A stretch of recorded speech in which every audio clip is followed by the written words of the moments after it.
hay dos artistas que quizás no calificaría de fotógrafa, aunque ahí presentan fotografía, que son Anna Blumenkron y Adela Goldberg. Lo digo de esta forma porque en su obra tiene otro tipo de medio, ¿no? Tiene video, tiene otras piezas, una como la otra. Y después tenemos una pintora, no sé si Sanna Frid hace otra... Sueca. Es sueca, pero no sé si tiene otro medio en su... No. Creo que es pintora. Es pintora, y ellos son autorretratos. Y estos autorretratos los hizo durante la pandemia. Entonces es su retrato en diferentes etapas de la pandemia. En Suecia, yo al inicio vi estas fotos que me parecía como un momento de vacaciones, entonces le interpreté que al final estaba enfrente de estas piezas y después ella me explicó que no era tan como momento de ocio, que era más intentando de reorganizar su vida disturbida por la pandemia, que antes de la pandemia ocupaba una postura laboral bastante exitosa en Nueva York, haciendo como moda, styling, y que perdió un poco toda esta postura por la pandemia y que empezó un tipo de camino en el mundo entre Kenia, Suecia, México, y esto creo que son fotos de la playa en Kenia, ¿no? en África. Exacto. Entonces lo yo veía como un momento de ocio y ella me corrigió rápidamente, entonces tuvo que retomar mi copia. Uno que sí creo que es fotógrafo al 100% es Mike Voss, que es un artista de Detroit, en Oregón, en Estados Unidos. Es de Portland. De Portland. Oregón. Yo lo conocí en la residencia de arte de Vermont. Vermont Studio Center, que es una residencia que le recomiendo a muchos artistas.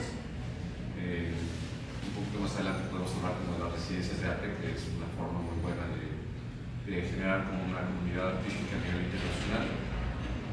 Y Mike,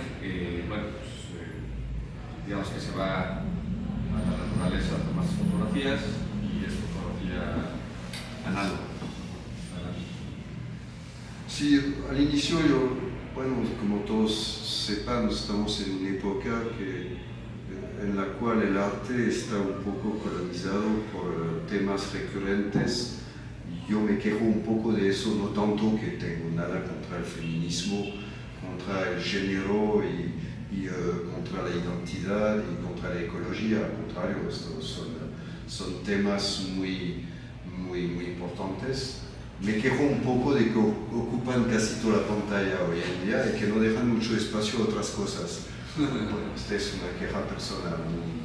Y entonces aquí empiezo a ver que sí hay como estos temas son muy la identidad de esta casi obvia, las pinturas de Sanna Frid. Blumenkron me divierto mucho ver sus fotos de flores por una forma un poco tautológica. Es que en alemán Blumen es flor, entonces tenía y Blumenkron es la corola de flor, entonces tenía lectura un poco básica, directa. Pero ella tuvo acceso a un PDF con más trabajo ella, y vi que una de sus problemáticas es sobre relacionar, sobre supuestamente amor posible con otro, sobre, entre comillas, quizás la imposibilidad de un amor real, de toda la hipocresía que puede tener una relación supuestamente amorosa, ¿no? Entonces me pareció, además me gustó mucho el proceso de impresión que utilizó, que es risografía. Conocemos Gato Negro, que tiene una colección de publicaciones de risografía, y entonces me gusta este toque.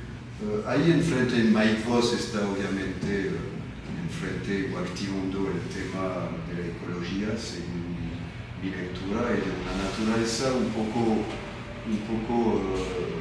que vi un poco post-apocalíptica. Tiene las fotos enfrente de las cuales estamos, es como una técnica de sobreimpresión, ¿no? Son dos fotos que al final forman una.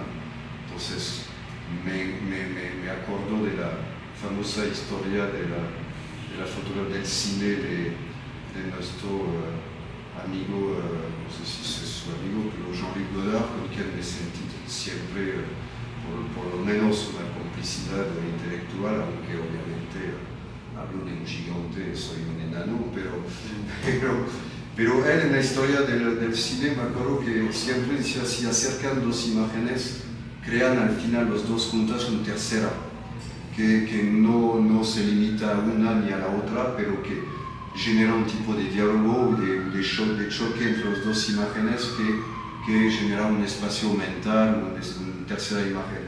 Aquí me pienso en este comentario de Godard en frente a las fotos de Voss, en donde él va directamente a sobreimpresión de una con otra. Y me encontré una cita de André Bazin. André Bazin fue como un crítico y teórico del cine, escribió mucho en el Cahiers du Cinéma, y en un texto que se llama la ontología de la imagen fotográfica, él dice es una cita que encontré cuando tuvo que hacer curaduría de Javier Hinojosa en León. Últimamente se tuvo que mirar muchas fotos por la culpa de Patricia y José que me invitaron a colaborar en el club de Maco, y antes la expo de Javier Hinojosa. Entonces encontré este cita que aplicamos a Michael Kena, que podemos aplicar a Javier Hinojosa, y ahorita en frente de Mike Ross también.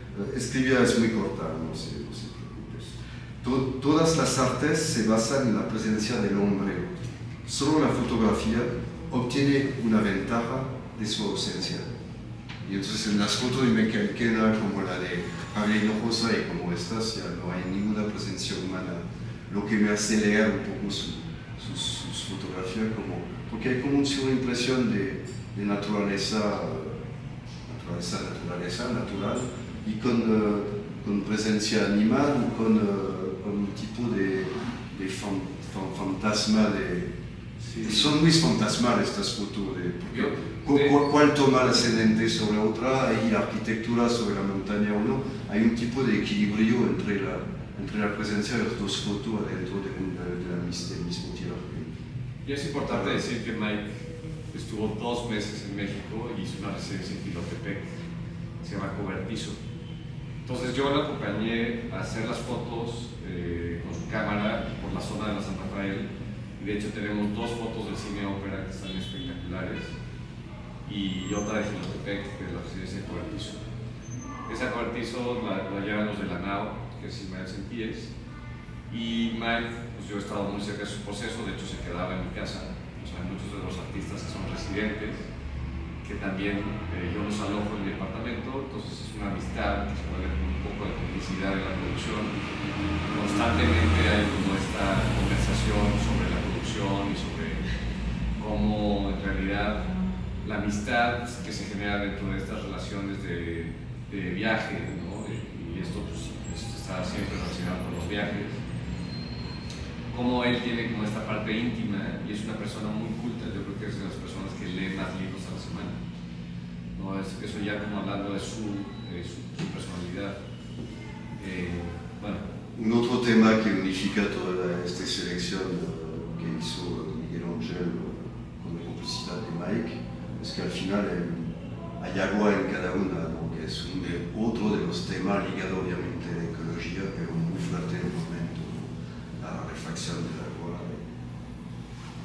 Ahí tenemos el pescado. Es un dinosaurio. Es un dinosaurio. Sí. Esa foto la tomó en un lugar de dinosaurios abandonados. Es que también... O en Dubái, ¿no? En Dubái hay dinosaurios falsos. Estoy leyendo un texto que te da miedo sobre Dubái. Sí. Y de hecho, si van al Museo de la Historia Natural en Chapultepec, hay un está espectacular, ahorita lo remodelaron hace relativamente poco, y está a nivel de cualquier museo del mundo de historia natural, espectacular. Y bueno, pues digo, eso es otro comentario al margen.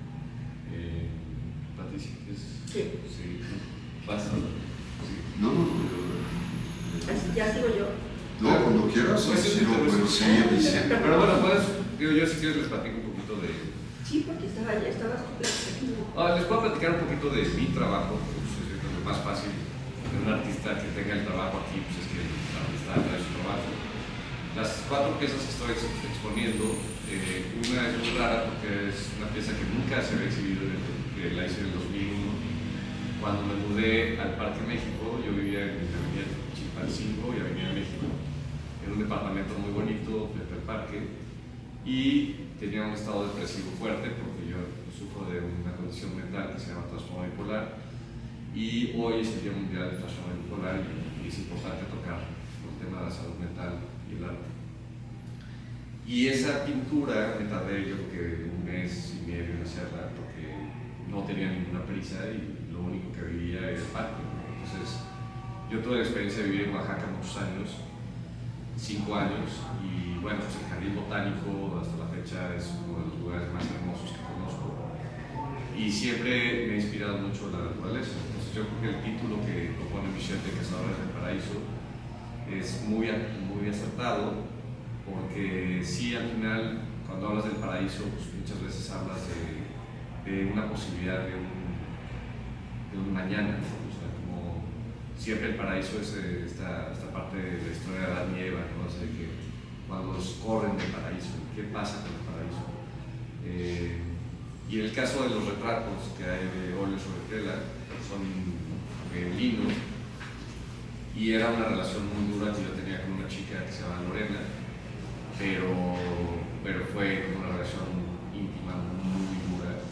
Ella fue asistente de Marica Vera y era vestuarista, entonces como que nuestra relación era como amor-odio, muy raro, ¿no? Pero bueno, pues estuvimos juntos varios años, o sea, casi 1 año, y esos retratos representaban un poco, regresando al cine, hay una película durísima de Lars von Trier que se llama Nymphomaniac. Sí, con Charlotte Gainsbourg. Nymphomaniac. Y entonces Charlotte Gainsbourg, y entonces esta chica como que ella estaba como en esta parte gore, ¿no? de la parte de la sexualidad que es muy dura. Y entonces Lorena como que me decía, no, pero no me retrates. Entonces como que era como penosa, pero al mismo tiempo tenía como una presencia muy fuerte como su cuerpo, ¿no? Entonces una persona grande. Una anécdota muy chistosa con Marica Vera, porque fuimos a una fiesta de disfraces de Halloween, y Marica pues, creo que venía disfrazada de tenista y Lorena de conejito de Playboy. Entonces era así como estas cosas que así la conocí, ¿no? Tal cual. Entonces como que tenía esta parte muy auténtica, como muy fantasía, ¿no? Me encantaba como que las chicas que hacen vestuario siempre están como la imaginación se vuelve como un elemento clave. Y fue una relación bonita, ¿no? Al final fuimos novios como 1 año y tristemente no funcionó, pero bueno, pues así las cosas. Ahora puedes hablar más de algo. Bueno, buenas noches, muchas gracias Miguel Ángel, muchas gracias Michel y a todos ustedes por estar aquí. Bueno, yo vi toda la exposición, Miguel Ángel me mandó el PDF con todo el statement del artista, tu texto, Michel, y gracias a eso me ubiqué porque yo no había visto la obra de manera presencial. La encuentro muy bien, tiene un discurso muy inteligente, si no te atoras, si caminas, si sigues adelante, que eso es muy importante en una exposición, que no de pronto sientas un corte, un golpe que te aleja de una foto de otra o una pintura de otra. Hablando específicamente de la fotografía, José Antonio y yo tenemos la galería que se llama Patricia Conde en la San Miguel Chapultepec. Iniciamos con la idea de tener solamente artistas mexicanos contemporáneos. Eso ha sido nuestra línea, que de alguna manera se ha ido aumentando tanto hacia muertos y archivos como para emergentes, porque al ser una galería especializada, mucha gente llega. O sea, hay mucha foto que necesita muro, ¿no? Y he tenido ese honor de representar también a grandes artistas internacionales que nos han conocido en las ferias a las que asistimos. Y Anna Blumenkron es artista de la galería. Ella está dentro de los emergentes. Es una mujer divertida, profunda, inteligente, que ciertamente está buscando esta pareja, una pareja con la que ella pueda tener no igualdad, sino que sea parejo. No sé si me explico. Sí, no importa si yo lavo los trastes y tú limpias, y si yo meto dinero y lo metes tú, y no hay nadie encima de nadie. Y ella hizo toda una serie muy interesante que presentamos en la galería junto con otras mujeres también emergentes, y tiene que ver con este tema, ¿no? Por ejemplo, la foto icónica de Anna es ella, es un autorretrato, y con un calzoncito bikini está tratando de rasurarse, tiene este rastillo en la mano, ¿no? Y dice, bueno, yo no veo a los hombres rasurándose, ¿por qué lo tengo que hacer yo? Esa ha sido básicamente la foto como más representativa de esta serie que presentó. En el caso de las flores y la técnica que ella utiliza para imprimirlas también es muy interesante, porque tiene que ver con el papel, con lo ríspido, no es lo exquisito, el papel de plata, no, son rosas, son flores. Hay un mito que ustedes seguramente conocen, que es el de Céfiro y Flora, ¿no? Y Céfiro se roba a Flora, y entonces desde ese momento Flora es su esposa y se limita a los deberes de la mujer, de esposa, y se le asocia con las flores. Entonces es muy conocido que tú quieres llevarle algo, un regalo a tu novia, pareja, o sea, le llevas flores generalmente, entonces están muy asociadas a eso. Creo que aquí ella está otra vez jugando, burlándose un poco, ¿no?, con esas rosas en un papel. Son rosas que no están frescas, incluso hay unas que están bastante marchitas. Y juega con esto, dándonos estados de ánimo, dándonos estas diferentes formas de mirar las flores, que en este caso la representan a ella. Y me parece súper interesante. Ella trabaja para Vogue, para muchísimas revistas. Su trabajo personal es que es diferente al otro, y incluso en lo que presentamos en la galería de ella, había pues era como un teatro. Ella escribe un script y lo lee, y es él y ella, y entonces se pone una gorra y se la quita, y está hablando de la relación, ¿no?, que está teniendo con este hombre de esa serie. Bueno, anécdota, que hace más divertido todo esto. Yo a Ana la conocí cuando estaba haciendo fotos de moda para Sandra Bailey. Entonces ella estaba trabajando en una revista, y yo también hice un proyecto de colaboración con moda, con una diseñadora peruana que se llama Sandra Bailey, que es muy amiga mía, con su esposo que se llama Santiago Reola. Y esa exposición la hicieron en el Seminario 12. Yo la conocí por Carmen Cordera, que es mi tía, y por su tío, que es Fernando, que es una persona muy cercana a ella. Y Fernando me presentó a Ana en una fiesta de la zona macro de Atenay. Y bueno, al final tenemos como una historia también personal, en que empezamos a salir, pero no funcionó, tal.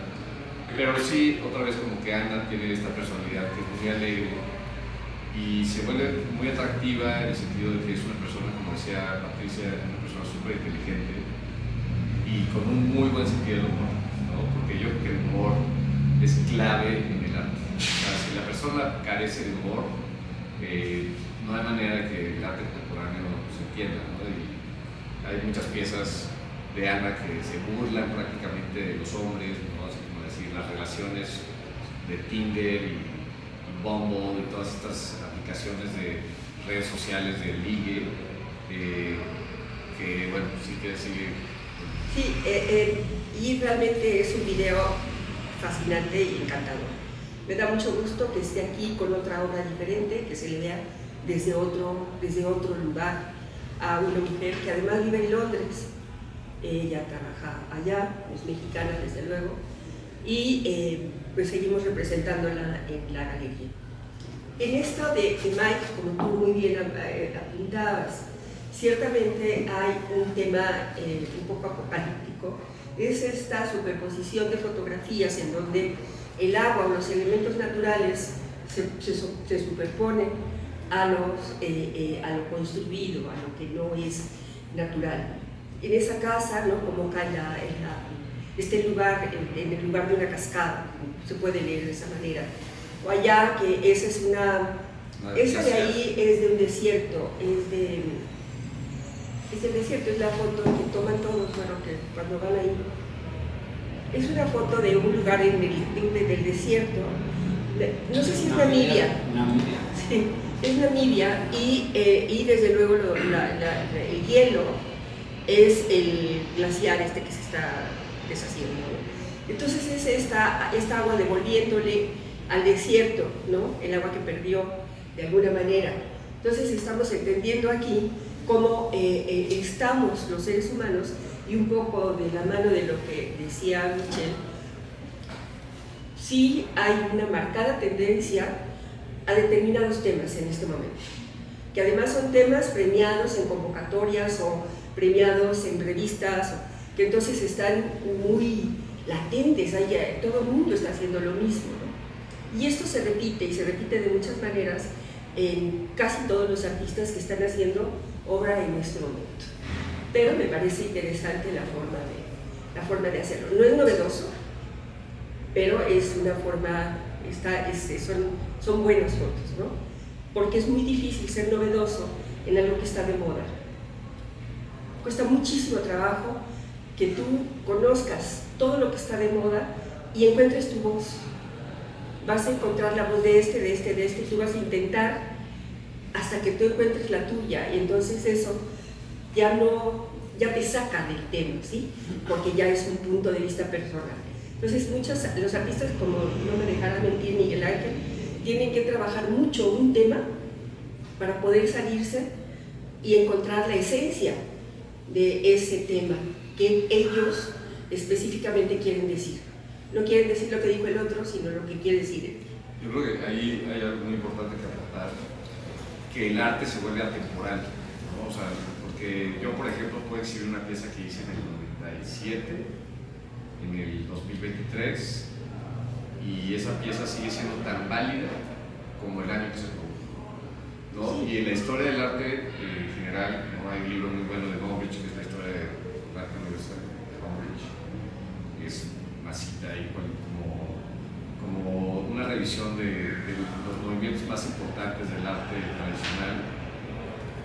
Y me encanta cómo los artistas que logran tener una voz a nivel histórico, o sea, porque habrá mucha gente que no entre en la historia del arte, y la historia del arte es muy exigente, ¿no? Ya si te publican un libro como, o sea, a mí me tocó por suerte con Luz María Sepúlveda, que es una curadora muy importante, me ha escrito varios textos y me incluyeron un libro de los 200 pintores de la cultura mexicana, ¿no? Es un libro muy importante, y hay artistas de toda la historia de México.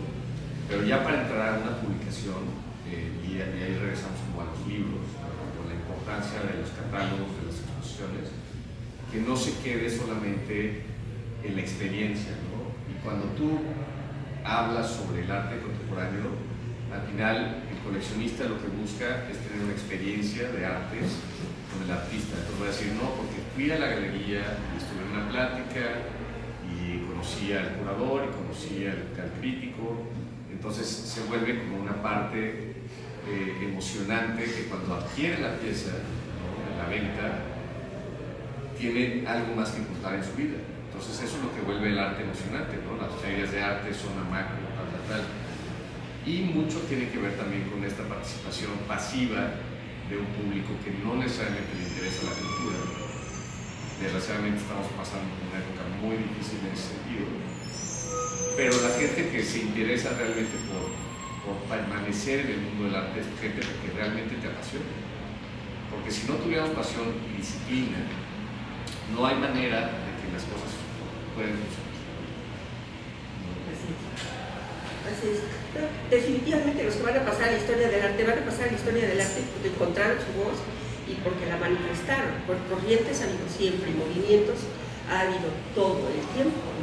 A lo que voy es que sí son temas recurrentes en este momento y esto no me sorprende que esté, porque está ahorita como muy importante dentro de la mente de todos, ¿no? En la ecología, el feminismo, el lenguaje inclusivo, todas estas cosas que están ahora en esto. Y desde luego la obra que tú apuntas tuya del barco es muy linda. Sí, es una pieza que a mí me encantaría que estuviera en un lugar público. Hay un restaurante al que voy muy seguido que se llama Botánico, entonces yo creo que esos lugares es difícil exhibir o sea, hay dos cosas que son muy importantes que he estado como reflexionando mucho con mis asistentes, con Gerardo y con Ángel, que les agradezco mucho que estén aquí, que es el arte versus la decoración, ¿no? ¿Qué pasa cuando pones un cuadro en un hotel y no está dentro de una galería y no está en un contexto de museo? ¿Qué pasa cuando pones un cuadro en un restaurante? ¿Qué pasa cuando pones en un hospital? Al final, mucha gente, y ya, yo tengo experiencia con Carmen Cordera de la Galería Mexicana de Diseño, que es mi tía, y a ella la criticaban mucho de exhibir artistas en la Galería de Diseño. Decían, bueno, a ver, ¿es arte o es diseño? ¿Es decoración o es una propuesta de arte serio? Expliquen más o menos en el contexto del arte contemporáneo cómo se inserta el diseño y la decoración en el contexto del arte serio, ¿no? El arte formal, el arte de museos. Y tener una formación académica de la UNAM es como muy complicado decir, ya no voy a exponer en galerías, ¿no? Ya voy a exponer solamente en espacios públicos y de museos. Entonces yo tuve la experiencia el año pasado de trabajar con Marcelo Ebrard, con la Secretaría de Relaciones Exteriores, y hicimos una exposición de 18 cuadros de formato grande, la cual estuvo 7 meses en la Cancillería. Y ahí decorábamos las oficinas de la Secretaría de Relaciones Exteriores, porque no es un espacio público. Entonces era muy duro, porque cuando la gente decía, quiero ir a la exposición, no pueden entrar. Entonces es como un poco contradictorio decir, bueno, ¿el arte es público o es privado? ¿A quién le pertenece? Y esa es una pregunta abierta. No sé quién se interesa también en participar, porque Gerardo podría también participar de alguna forma. ¿Quién le pertenece la propiedad intelectual? Y si el arte es público o es privado. Y eso también va para los coleccionistas, no galeristas. Ya, alguien ya levanta la mano. Antes de plantear la posibilidad del arte público, creo que existe algo muy interesante que para mí resume la gran diferenciación.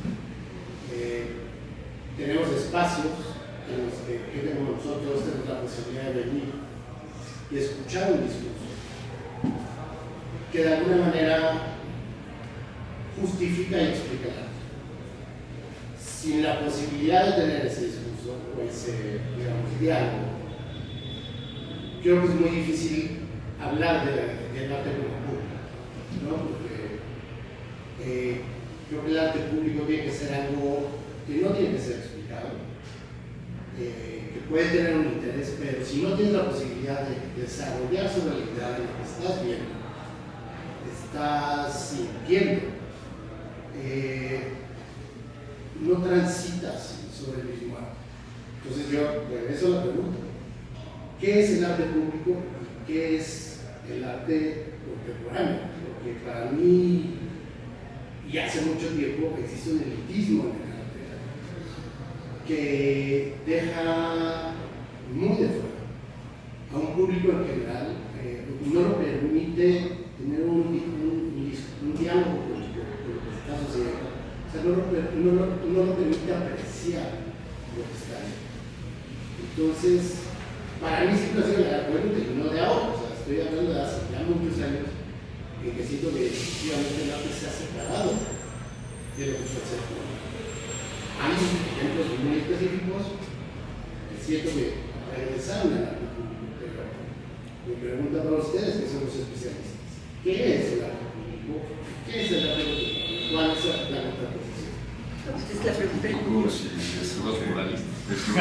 no, es lo que cualquier humano puede ver. Es el arte público, sería el arte accesible a la vista en el espacio público. Es decir, la escultura y bueno, es que el primer acercamiento de la mayoría de la humanidad con el arte era en las iglesias, en los lugares de culto. Es donde se mostraba arte históricamente. Y bueno, y en salón privado, pero ahí estamos en un tipo de gozo privado de la aristocracia que tenía acceso y que podía ofrecer estas obras. Pero el arte público es el arte accesible a la vista. Yo me acuerdo de un señor que murió y que era el programador de las vitrinas del Metro de México. Y él decía, yo gano al Tamayo, al MUAC, a cualquier otro sitio. Las cosas más vistas o que tienen más público, potencial de público de millones al día, son las vitrinas del metro de la Ciudad de México. El arte público sería lo que está accesible sin ninguna retención, sin ninguna barrera o sin ninguna selección ni exclusión, según una definición básica de lo que propondría. Bueno, aquí tenemos un proyecto de arte público, el Clear Sky. Entonces ya es una ventana que está a la vista de todo el mundo y los transeúntes, todos los que pasan por la calle, tienen acceso a la obra. Y ese proyecto es de Nueva York, o sea, eso lo trajo Cara Rooney, que es una de las residentes en la casa. ¿Qué otro proyecto de arte público se te hace interesante? Yo hablando como de bienales y así de proyectos interesantes. Insight, por ejemplo, era un proyecto bien interesante de la frontera. Y hay artistas, fotógrafos como Pablo López Cruz, que ha trabajado muchísimo el tema de la frontera, que también es amigo. Digo, ya en un sentido, pues hablando de fotografía, hay un montón de proyectos de arte con la intención de ser público. Y ya cuando dices, está en un privado, ¿qué ventaja podría ser la casa del coleccionista? Yo me acuerdo muy bien la Feria de Arte de Guadalajara del 98, por ejemplo, con los tours que nos hacían a las casas de los coleccionistas, que los coleccionistas daban un brunch o un desayuno con los coleccionistas.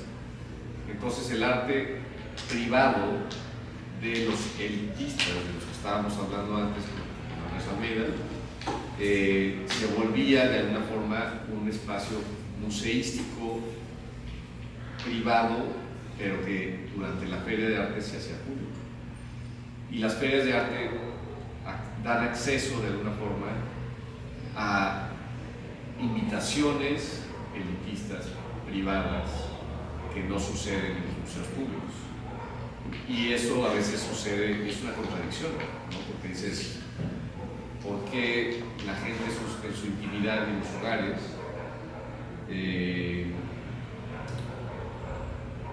a quién le enseña su obra?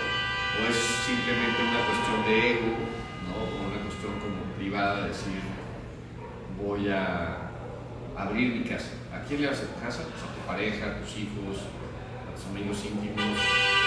Pero no todo el tiempo puedes tener como esta visibilidad de decir, como si aquí dejáramos la puerta abierta, como literal, diario está la puerta abierta, como cualquier galería de la zona, Hilario Galliera o Z Club o cualquiera de estas Chopo. Pues el Chopo es público y es de la UNAM. Entonces es importante que los proyectos de museo consideren esta parte de seriedad del público. Bueno, hay varios museos ahorita en México con acceso libre sin tener que pagar una cuota de entrada, ¿no? Hay el Sumaya desde su inauguración Y Jumex desde la pandemia también tiene un acceso gratuito a sus salas. Los demás creo que hay un día gratuito, no el domingo sí, pero el resto de la semana ya pagas No, el Museo de la acceso, Cancillería sí. que dirige Miguel Ángel Casco, también las noches de museo son gratis, los domingos son gratis. La mayoría de los museos cierran los lunes, o sea, trabajan a nivel de oficina los martes, y las galerías normalmente abren también de lunes o martes a sábado.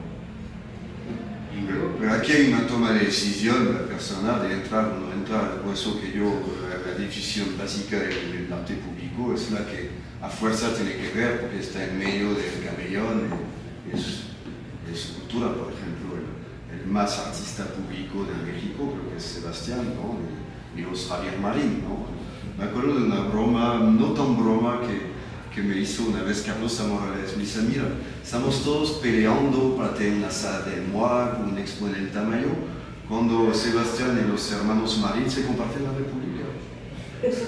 No, y en la Cancillería hay unas esculturas de Jorge Marín. Yo creo que aquí la discusión entre arte público y Sí, privado pues, la frontera es muy borrosa. sí, es establecer un antagonismo que Sí. no tiene sentido No. para entrada. Y arte público, pues en un sentido literal de la descripción, es como tú lo dices. El arte de un museo que tengas que pagar sigue siendo público. Sí, sigue siendo O sea, público, sí. Entonces ahí No, el privado es el coleccionista privado que se compra el Van Gogh, que se lo goza solo él tomando un trago en su salón y un puro. Hay muchos así. Me acuerdo de otra persona que falleció, Víctor Zamido Taylor. Por ejemplo, hablando de los coleccionistas, decía hay dos tipos de coleccionistas. Lo que no quieren que se sabe que coleccionan y lo que quieren que se sabe que coleccionan. Sí. Entonces ahí sería lo que hace su colección pública y lo que se la paga como un placer privado, un placer personal privado o con sus cercanos. Yo creo que no existe el antagonismo, son categorías distintas. Sí. O sea, no es que deba de haber más de esto o más del otro, o sea, existen. Hay unos que son más megalomaníacos que otros y que le gustan, no sé, con razones muy de generosidad, con un discurso muy generoso, pero al final sí es. Sí, aquí ya toda esa discusión sobre el coleccionismo privado entra a completamente otra discusión, que va desde el que tiene en su sala el cuadro que quiere disfrutar tomando un whisky de manera privada, y el coleccionista que tiene una bóveda en un paraíso fiscal que ni siquiera él mismo ve lo que tiene nunca. O sea, lo único que se convierte solo tesoro. Solamente el valor es en la posesión. Y la obra está ahí. La obra está ahí encerrada en una bóveda, no la ve nadie. Los puertos francos, como el Porfond de Zurich, donde hay colección guardada. A mí me gustaría regresar un poco, ya saliendo un poco del tema de la colección y del arte público privado, porque es exhaustivo, que lográramos hablar del espacio. O sea, yo creo que uno de los grandes temas de las dimensiones, hay un libro muy interesante de Edward Hall que habla del espacio, que se llama La Dimensión Oculta, ¿no? Entonces Arturo Pistrup, que está aquí, que es arquitecto urbanista, artista también, Arturo nos podría hablar un poquito más del arte y el espacio. Yo creo que es un tema que da para muchísimo, pero artistas como James Turrell o como la luz y el espacio en el arte, y en esta exposición en específico, cómo juega un papel importante el color, ¿no? Que esos son los temas de la pintura, que yo pues, soy experto de alguna forma en pintura. Si los elementos de la pintura pues, son la composición, el color, la luz, la pigmentación, la técnica, Pero sí, el espacio, el color y la luz en la pintura son las claves para poder desarrollar un cuerpo de trabajo sólido. Pero bueno, pues no sé, Arturo, ¿tú tienes algún comentario sobre eso? Pues, yo lo que comentaría alrededor de hace un momento es que yo creo que el arte o la producción artística va por caminos distintos a lo público y a lo privado, aunque tienen salidas que pueden caer en lo público o que pueden caer en el ámbito privado.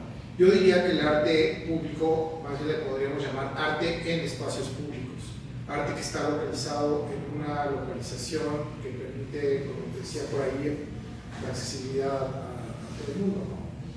Pero que al final del día opera pues muchas veces a partir de los mismos canales de producción que tiene un artista, y que de pronto cuando uno trabaja no necesariamente estás viendo si esto va a terminar en un lugar o en otro, sino que pues, termina en un sitio u otro, ¿no? O te hacen algún tipo de comisión. Tú hiciste un proyecto hace poco, ¿no?, sobre arte público. Yo hice un mural en el Instituto Nacional de Nutrición, está en la calle, entonces me decían, bueno, pues queremos hacer un agradecimiento público a la gente que trabajó en el COVID, entonces bueno, pues si es público va en la banqueta. Y la verdad es que es todo un reto, porque pues, la gente dice, no, pues es que lo van a lastimar, lo van a rayar, lo van a grafitear. Pues sí, y no, o sea, si es público, está en la calle, y si lo grafitean, pues lo grafitean, si lo pintan, pues lo pintan. Yo creo que ese es un poco como el reto también de hacer arte pensado para estar localizado en el espacio público. Soltarlo y decir, si es público, tendremos que perder esa obsesión por mantenerlo prístino, maravilloso, como en una galería o como en un museo, y permitir que dialogue de manera muy viva con el público, ¿no? Sí, yo creo que, bueno, ahí vas a aportar algo. Alan, digo, perdón. No, bueno, yo creo que... Peñalta, el señor Peñalta, que nos está visitando. Gracias. No, yo creo que, a ver, está lo principal y lo accesorio. Lo principal es que sea arte. Lo accesorio es si es público o no es público. Exacto. Si vale millones de dólares o no vale nada. Lo importante, creo yo, es evaluar o analizar, o lo que hay que poner en la mesa es qué tanto transmite o comunica una obra. Ahora, si esa obra se expone en un lugar público, pero ve todo el mundo, qué bueno, porque va a comunicar más. Pero si está embodegada en una bodega de un coleccionista, pues lamentable por una parte, pero eso no deja de hacerla una obra de arte que en el momento en el que se pone en contacto con alguien transmite y conmueve y emociona, y yo creo que, y además coincido totalmente con lo que se decía en el sentido de que, a ver, creo que qué bueno que se hable de la obra de arte y se explique, y sirve mucho y sirve a veces para entender, pero yo sí soy convencido de que una obra debe de tener su propio pulso y sus propios latidos, y es ahí donde un crítico de arte auténtico, acabado y hecho va a llegar y va a decir, esto está latiendo, esto sí trae un mensaje, y además, ya para terminar, perdón, comentabas, Miguel, de este caso tuyo, donde una misma obra tuya transmite ahorita o transmite hace 20 años, o una obra de otro gran maestro que reconoció que transmite hace un siglo o 2 siglos y ahorita sigue transmitiendo. La pregunta sería, ¿qué es lo que transmite? ¿No? Porque si lo que tú transmitiste hace 20 años ¿sigue siendo vigente? Sigue siendo vigente, bueno, es que yo no sé si sigue siendo vigente lo que se transmitía en aquel entonces, e inclusive puede ser hasta contradictorio al mensaje que tú pudiste haber enviado, pero sigue transmitiendo y sigue conmoviendo, entonces habría que analizar ¿Qué tiene esa obra yo creo para que siga generando. Yo creo que los elementos que son atemporales y son los elementos de los que hablaba de la composición, la pintura y demás, pero yo sobre todo creo que si una obra se conecta con una parte emocional y transmite más allá de lo estético, ¿no? Que la estética es otro de los temas que me apasionan, más allá de la parte de la estética, que te dé una carga tanto narrativa como emocional y que tenga una base muchas veces que tenga que ver con otras disciplinas del arte, ya sea el cine, la literatura, la danza, la música. La música es una gran inspiración. Yo no sé, yo fui DJ muchos años y me gusta mucho la música electrónica y el reggaetón y todo ese tipo de cosas, pero yo sí creo que el arte, desde la música clásica, ¿no? Hay artistas que leen poesía, ¿no? Como Cortázar, y de repente una lectura de poesía en una galería de arte se me hace muy adecuado, ¿no? Y eso es lo que está pasando justo aquí abajo, ¿no? Entonces yo creo que sí, mientras más elementos emocionales se sumen a la obra de arte, mejores cualidades de temporalidad va a tener. Cuando es una obra efímera, por ejemplo, Mauricio Cattelan, que se burla y se pitorrea del arte contemporáneo con un plátano, un tape, que se vende millones de dólares en Sotheby's, ¿qué pasa con esa obra? Pues es realmente burlarse de alguna forma, de pitorrearse de toda la parte del mundo del arte contemporáneo, que me parece que tiene otra vez un gran sentido de humor, ¿no? Si lo aceptas o no, y si te hacen una aberración, pues eso es otra cosa. Pero el humor, la parte de la emoción y la parte de la belleza, ¿no? Y ahí sí Kant, o sea, de esta idea kantiana de la estética y de la belleza, que es muy clara, creo que ahí hay mucho juego de quién decide qué es arte o qué no es arte, que eso yo creo que es algo muy pertinente en este momento, ¿no? Desde Gabriel Orozco, que bueno, ese es otro tema, pero ¿quién decide quién va a las bienales? ¿No? La Bienal de Venecia documenta, que ahora nosotros documenta hace poco, él tiene una galería que se llama Bikini Wax, que es un súper buen proyecto. Yo estoy en Frankfurt, en Manifesta, en 2010 más o menos, y me ha tocado hacer proyectos muy interesantes también con la parte política, ¿no? O sea, la parte de la política, pues, creo que no lo hemos tocado en este tema, y yo creo que es otra conversación. Pero sí, regresando un poquito a la permanencia del arte, yo creo que sí, esos elementos son claves. A mí no veo ninguna pieza más atemporal que la pintura de Rupestre. Mira, todavía no sabemos lo que querían transmitir. Hay miles de teorías y cada uno se desmonte en el año siguiente por otros. No sabemos qué querían transmitir. Es totalmente atemporal. Pero querían transmitir. Querían transmitir, no sabemos. No sabemos si querían transmitir o marcar una presencia. El mito más compartido en todas las civilizaciones alrededor de la Tierra es que supuestamente la humanidad salió debajo de la Tierra. Y hay también muchas versiones que dicen que cuando accederán a la luz, a la superficie, se convirtieron en mortales. Cuando eran bajo la Tierra eran inmortales. Entonces hay todo este tipo de fantasma, de creencia de la humanidad, pero más atemporal. Porque sí hay piezas que tú miras, y tú la miras y corresponde a una época y está enclavada en su época. Y obviamente una obra, todo evolúa, una obra dice otra cosa dependiendo de qué época la miras. Y Lascaux, por ejemplo, metemos como el comandante Cousteau, pues digamos, como un héroe del mar, y descubrimos que asistió a matanza de tiburón. No, este tipo era, en la visión ecológica que tenemos súper ortodoxa hoy en día, era un tipo que no respetaba la naturaleza, el comandante Cousteau. Entonces, es que es toda la dificultad de mirar el pasado desde ahora y de juzgar con los criterios de la época cosas pasadas en el pasado. Este es tremendo.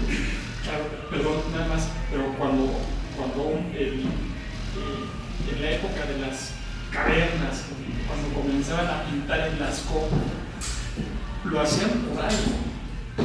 Y eso que hicieron por algo, hoy por hoy, uno ve Lascaux o la reproducción de Lascaux. Es una reproducción perfecta, Idéntica, un Chauvet que es mucho más antiguo, Chauvet tiene 32.000 años, Lascaux 17.000. Pero es una cosa extraordinariamente impresionante, conmovedora, y yo creo que ahí logra esa transmisión magistralmente, y es la mejor prueba de que es uno de los elementos del arte trascendental. Bueno, lo hacían por algo, y yo puedo hacer, no podían ser ceremonias, podían ser invocación, pero querían decir algo a través de plasmar en la materia algo que hoy por hoy lo vemos y nos conmueve. No. Y son Y los no grandes entendemos tesoros. no sabemos lo que quiere transmitir. Por ejemplo, No. hay muy pocas representaciones humanas. Es más animales que humana, y en los animales más caballo que cualquier otro animal. No, absolutamente. No sabemos lo que queríamos conmover. Es precisamente, es llevado ahora al tema de la obra que hizo Miguel hoy, perdón, hace 20 años, y que sigue siendo vigente ahorita, y que hace 20 años transmitía algo, y lo que comentaba, y ahora transmite otra cosa, pero sigue transmitiendo algo, y es ahí donde yo creo que existe un elemento esencial del arte.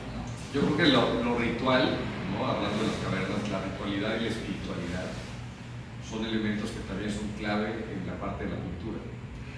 Hay toda una tradición, ¿no? Hacia el arte espiritual, ¿no? La parte metafísica, ¿no? O sea, no solamente la espiritualidad, sino la metafísica, cómo juega un elemento así. Sí, pero tampoco no sabemos lo que creían ellos. Este es un enigma total. Sí, nunca claro. vamos a saberlo. Y es que va cambiando, la Sí, intensidad va cambiando. sí. Pues, ¿alguna pregunta? ¿Comentarios? Y un pequeño, es muy chistoso porque los pintores aquí, Miguel Ángel y Sanafri, al final la inspiración es autobiográfica en los dos casos. Cuando los fotógrafos, bueno, a la bisagra de eso quizás hay una Blumenkron, que es como, yo escuchando a Patricia pensaba en una pieza que tiene Jumex de Kerry Evans, que es una citación de Gertrude Stein, que fue súper amiga de Picasso a principios del siglo XX, que lo coleccionaba todo. Es una pieza de fuegos artificiales que activamos una vez en Ecatepec, en la época de Ecatepec. Y es cuando Gertrude Stein se peló, pensaba tener un amigo en el escenógrafo francés, descubrí que no era un amigo. Y la pieza es muy bella, son fuegos artificiales que dice, y ahí conecto con Blumenkron, friendship faded before the flowers of friendship faded. Dice que la amistad se va por la mierda, perdón por la expresión, antes que las flores de la amistad se dañan, se mueren, ¿no?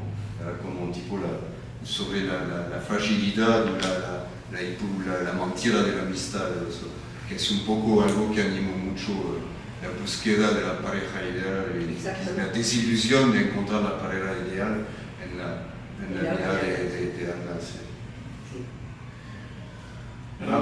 Quisiera hacerte una pregunta. Sí. A ver, ahorita que comentabas que la artista, que originalmente tú pensaste que era una vacación. Pues sí, porque la playa claro, y yo también, hermoso. pero yo también, y luego Miguel nos aclara, a mí también me aclaró, bueno, es que no era una vacación, no era un momento de esparcimiento, lúdico, sino era un momento pandémico. ¿No? De desocupación, de perdición de postura laboral. Exacto, y entonces la pregunta que yo me gustaría, a ver, tu opinión es, entonces, la obra estaría perdiendo a la hora que no logra transmitir. Es decir, porque yo lo veo, me pareció una gran obra, me gusta mucho. Pensé que igual que era vacación, y luego me aclaró Miguel que no era vacación, que era la pandemia. No era más como esperando que se reactiva el mundo. ¿No? Pero la pregunta sería, en el momento en que sucede eso, entonces la obra pierde. No, más que no pierde, es que... Sí, en este caso o en otro, no importa, pero es un poco para entender lo que o quizá para yo tratar de transmitir esto que pasa con la pintura rupestre, que tenía otro objetivo, pero sigue conmoviendo. Y cumplió su objetivo como arte al haber sido un mensaje enviado por un ser humano que trasciende en el tiempo con diferentes interpretaciones. A mí que me fascina en los rupestres esta necesidad de dibujar que aparentemente nos viene desde muy lejos, ¿no? Me acuerdo de empezar un texto una vez, decir la profesión la más antigua del mundo no era la que pensamos, que siempre digamos que la prostitución fue la primera actividad humana, ¿no? Entonces yo decía, y empezaba después sobre el dibujo rupestre, decía, no, dibujar fue quizás la primera actividad. Bueno, dije que la primera actividad de los antropólogos es que la primera actividad de fabricación del humano fue tejer. Y lo entendemos. Cocinar. Tejer. Cocinar. Tomar comían carne cruda antes del fuego, ni siquiera cocinaban. Pero tejer para protegerse de la lluvia, para proteger su cuerpo, tejer ramas, en fin. Bueno, una interrupción mínima. Acaba de llegar Sana. Sana is here. Hey. So finally you can meet her. Tiene la imagen, ahorita That's tiene el her. modelo. Yeah, so it's pretty much almost the end of this conversation. We're gonna do it in English because Sana's here with you. Yeah, and well, we're closing out. Pretty much it's the last day of the show, and Sana is here from Sweden, and we already talked a lot about the work. If you want to, we talked about all the process and what they work and etc. And I would like you to tell us your experience about having a show in Mexico as someone from abroad. Oh, wow. And what's your experience in the Mexican art scene? And we'll close it down with that. So Patricia Conde, the photography gallery, Michelle Blanchouvet, text. Yeah, we met here. And Sana is visiting, and she can tell us a little bit more about the experience of having a show here and what's next, no? Especially what's next in your career. Yeah. I'll try to be. Sit here, short. Sana. No, So you're in the camera. I mean, like 5 minutes. In the camera. Very close. Okay. Sorry. I mean, my experience of showing in Mexico has been really good, honestly. Like, it's very, like, it's kind of like, also, you know, when you're coming here from a whole different continent and you don't really know anything about Mexico, like, it's been like a really great experience to show here, and I've been getting really good feedback, and I feel like also it's kind of cool for me to show here, because obviously it's like two different cultures meeting, and that brings something extra to my art, I feel, and these paintings I made here in Mexico. So I felt like I got very inspired by a lot of things around here while I was painting the geometric pieces. But yeah, it's been a good experience. Overall, I feel like these things are really good. They get positive feedback, so I like that. It's been really good.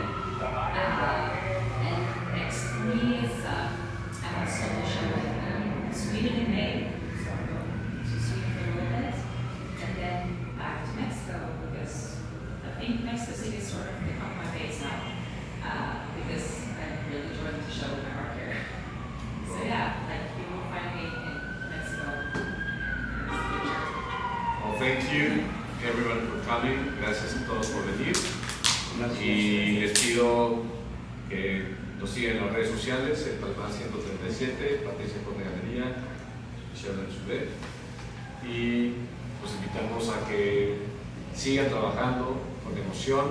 México necesita gente que tiene un empuje en la cultura. Desgraciadamente en este momento no tenemos apoyo de parte de muchas cosas del gobierno, pero la iniciativa privada y los artistas somos capaces de mantener a través del esfuerzo y la disciplina los espacios independientes, como lo ha sido la casa desde hace muchos años, y invitarlos a proponer proyectos, hacer convocatorias, a entrar a las bienales, entrar a las becas, inclusive hacer subastas para apoyar causas sociales. Somos de las principales galerías en Latinoamérica que tiene, no solo el dinero va para una economía que está bollante, según el Sonamaco, sino que es una galería que destina un porcentaje del trabajo para una causa social, como lo es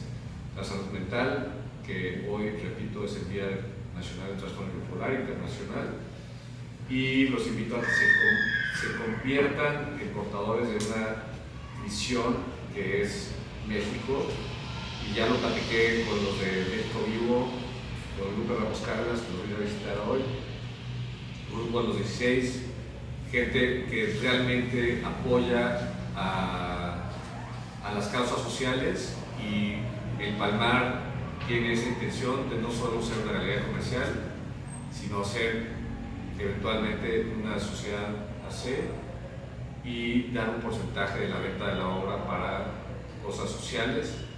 Y si no nos comprometemos nosotros con las causas sociales, nadie lo va a hacer. Y para un último comentario hoy, que es este día tan importante del trastorno bipolar, hay un tema con los seguros de gastos médicos, que ya lo comenté en una entrevista de la mañana, que bueno, no pagan a la gente que tiene problemas de salud mental. Entonces sí es muy importante que aboquemos al Senado y al gobierno actual para que cambie esa percepción y que no se discrimine a la gente que tiene problemas de salud mental.